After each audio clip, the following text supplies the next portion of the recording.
The door creaked open just as I thought I was finally alone. I froze. There was a moment, one brief, heart-stopping moment, where the world seemed to collapse into a single gasp, asterisk, and then I heard his voice. Small, confused, asterisk, Aunt Rachel. What are you doing? Asterisk, I turned sharply, my heart crashing in my chest like a frantic bird in a cage. Standing there, in the doorway, was my 10-year-old nephew, Noah, eyes wide, frozen, innocent, and forever changed. But let me rewind. Let me take you back to how I got here. Rachel Wilson, a 36-year-old wife, mother of 2, and former Sunday school teacher, ended up caught in the worst moment of my life, unraveling right in front of a child I loved like my own. 3 years earlier, I would have sworn to you I had a perfect life. Or at least, something that looked very close to it. A loving husband, a cozy home in suburban Oregon, and 2 beautiful kids. My sister, Linda, had gone through a rough divorce and asked me if her son Noah could spend more time with us. Weekends turned into weeks, and soon, he was almost like a third child in our home. I said yes, gladly. I always had a soft spot for Noah, asterisk, what I didn't have a soft spot for anymore was my husband, asterisk, Michael and I were high school sweethearts. But by year 12 of our marriage, we'd become more like polite roommates. We shared schedules, responsibilities, and Netflix accounts, but not feelings, not touches, not time, and, eventually, not even a bed. Asterisk, we tried therapy. I cried in 1 session. He didn't speak in 3. We stopped going. Asterisk, there was no cheating. No yelling, just silence. And distance. The kind of emotional space that sneaks up on you in the night and replaces intimacy with cold, daily logistics. Asterisk, I told myself this was just a phase. That people fell in and out of passion but stayed out of commitment. Out of maturity. But somewhere, in the void, something inside me ached louder than reason.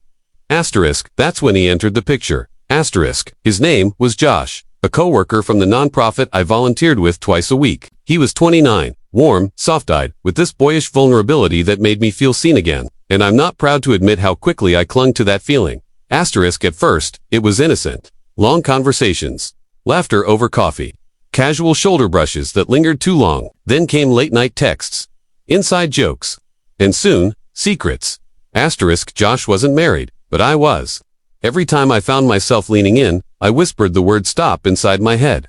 But I never said it out loud. Asterisk, until one quiet Saturday morning. With the kids at soccer and my husband off on a fishing trip, Josh came over. I had convinced myself it would just be coffee. We sat close on the couch. We talked about books, then about loneliness, then about longing.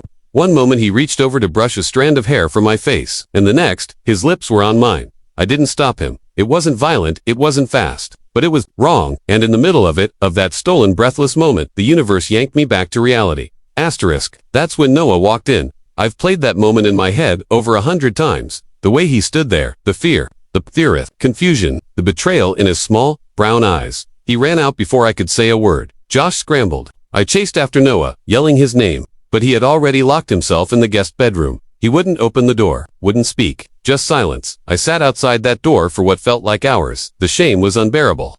I kept whispering, I'm sorry, I'm so sorry, but nothing came back. Nothing ever really could. Later that evening, I took Noah home to his mom. Linda was stunned. Why is he so quiet? Asterisk, I broke down. I told her everything. I didn't hide. I didn't twist. I didn't deflect. Asterisk, she didn't scream at me. She just stared like I'd become someone she didn't recognize. Asterisk, you were the one person I trusted the most. She said, you were his safe place, and that's what destroyed me. Michael found out a week later. I told him myself. Asterisk, there was yelling, there was crying, then silence. Again, asterisk, but this silence was different. This one had grief in it. Asterisk, he moved out that weekend. Asterisk, the divorce wasn't messy. It was quiet, mutual, but the damage had already been done to my marriage, to my reputation, and most painfully, to the relationship with a boy who once looked at me like a hero. For months, I spiraled. Therapy became a necessity, not a choice. I lost friendships. My kids were confused. People talked. Asterisk, but the worst part was that I didn't hate them for it. I hated me. Asterisk, I hated the version of myself that justified emotional needs over moral clarity. I hated how easily I forgot who was watching, how much I hurt a child who just wanted to feel safe. Asterisk, it took over a year before Noah would speak to me again. Asterisk, not through his mother, not in passing, but face to face. Asterisk, I had written him letters, left voicemails, sent gifts I knew he wouldn't open. I never pushed. I just waited. Asterisk, one evening, he showed up with Linda for my son's birthday, and there he was, taller now, more guarded, but present. We locked eyes. I stepped toward him, unsure if I should say anything. Asterisk, he looked up and said quietly, You broke my heart. Asterisk, my eyes flooded. I know, I whispered. And I will spend the rest of my life trying to be better. Then that moment, I am so sorry. Asterisk, he didn't say anything back. But he stayed. Asterisk, he sat at the table. Ate cake, played video games with the boys. And before he left, he gave me a small nod. That was the beginning. Asterisk, I've rebuilt from the ashes of that day. Not into who I was, but into someone more honest. I no longer chase perfection. I pursue truth. I sit with discomfort. I tell people I failed, but I also tell them I changed. Because I did. Asterisk, the message I want to leave you with is this.